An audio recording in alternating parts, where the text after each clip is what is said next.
sa Little Star. Hatid sa inyo ng new best ever Sunsilk at Tide.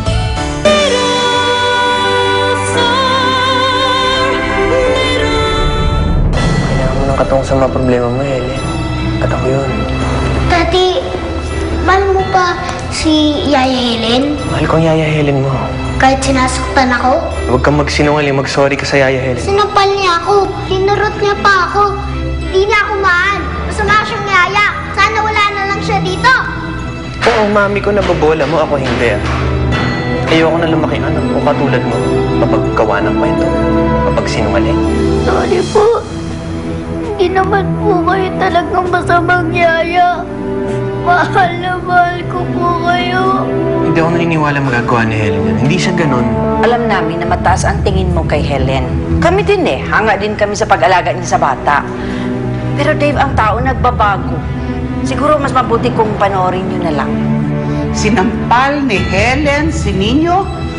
Kinukurot siya at saka pinapalinat siya na Ines pag wala ka. Magsabi ka ng totoo. Ano ba talaga nangyari? Ito ang sinasabi ni Nino. Pagod na ako. Hindi mo naman kailangan magsinungaling. Paano mo naman nasabi na nagsisinungaling ako? Dahil kilala kita. Hindi mo ko ganun kakilala. Pagod na ako sa palabas na to. Kung hindi mo kaya patayin si Lester, magbulag-bulagan ka na lang sa nangyari dito sa bahay na to. Total, ito ka naman magaling, di ba?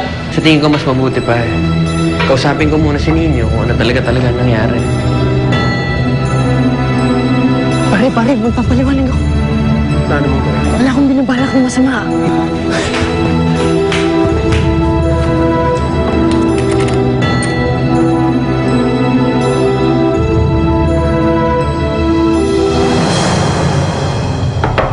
Nino, buksan ang pinto.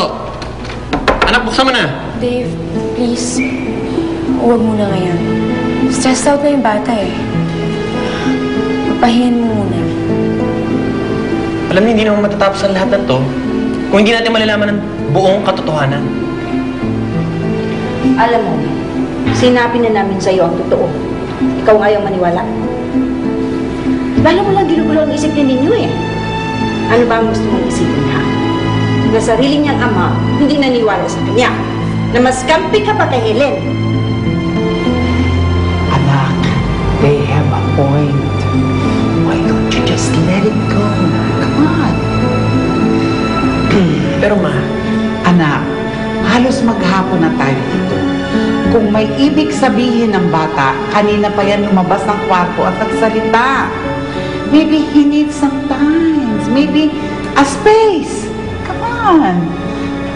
pero ma, Dave, hayaan mo muna siya magpahinga. Pagka ready na siya makipag-usap, ako pa mismo magdadala sa kanya sa'yo. What do you think? Halika na, anak. Halika na. pero teka.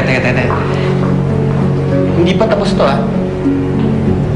At kapag may umera sa nangyari kanina, hindi lang tayo dito magkikita. Magkikita-kita tayo sa korte.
Helen!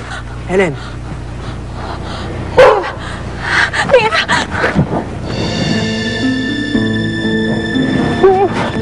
Saan ka nagagawa eh? Buti nandito ka. Sige na, tara na. Tara.